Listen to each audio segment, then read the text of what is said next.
जी। उसमें जो श्लोक है वो कैसे आया, तो उसको जानने के लिए हम बताएंगे कि जो वेद की उत्पत्ति जो है, जो आज के समय में सब बोल रहे 3,000 साल, 3,500 साल, 4,000 साल, ये तो एक समय, बहुत छोटा सा समय है।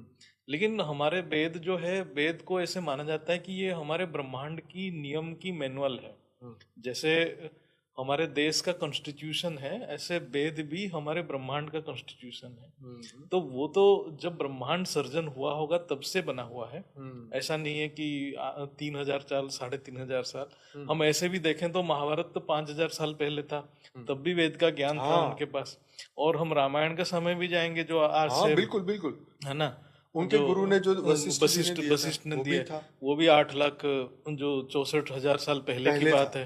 तो कभी भी ये बात तो बहुत ही सरासर गलत है कि वेद 3,500 साल पहले था। ये इसको हाँ तो समझना चाहिए। बिल्कुल। और हमारे जो ब्रह्मांड की सर्जन की बातें करें, तो एक परार्थ खत्म हो गया है, दूसरी परार्थ आ चुका है। तो हर बार में हम देखें, जो कल्प प्रलय होता है, महाकल्प प्रलय तो एक ही बार होता है, लेकिन कल्प प्रलय से पहले हर चतुर्युग के बाद भी एक एक प्रलय होता है। तो प्रलय जब होता है तो स्थूल जगत तो खत्म हो जाता है।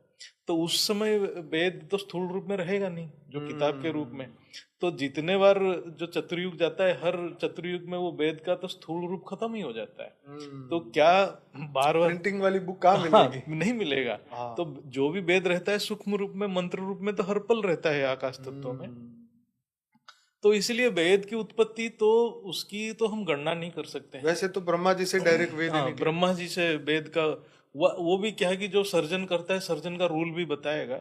तो इसीलिए वो वेद तो सनातन है, बहुत पुरातन है, उसको हम किसी समय के साथ बांध ही अटैच नहीं नहीं सकते। कर सकते हैं। इसको तो ये कह सकते हैं ना कि जब पहली बार हाँ, सृष्टि बनी हाँ, तभी बनाया गया, तभी ऑब्वियसली। बनाया गया होगा। और हम ऐसे देखें तो इस परार्ध में भी, हमारा 7वां मनवंतर और 28वां चतुर्युग चल रहा है। और 8वां मनवंतर भी, जब 7वां मनवंतर की भी आकलन करेंगे, तो अभी तक हमने कैलकुलेशन करे थे 426 चतुर्युग इस परार्ध में भी खत्म हो गया। तो 426 चतुर्युग खत्म हुआ, मतलब 426 बार प्रलय हो चुका है। आप सोचिए, 426 बार प्रलय होने के बाद फिर क्या बार बार रचना होता है? तो वेद की उत्पत्ति बहुत पुरातन है, सनातन है, बहुत ब्रह्मांड के साथ ही वेद की उत्पत्ति हो जाता है।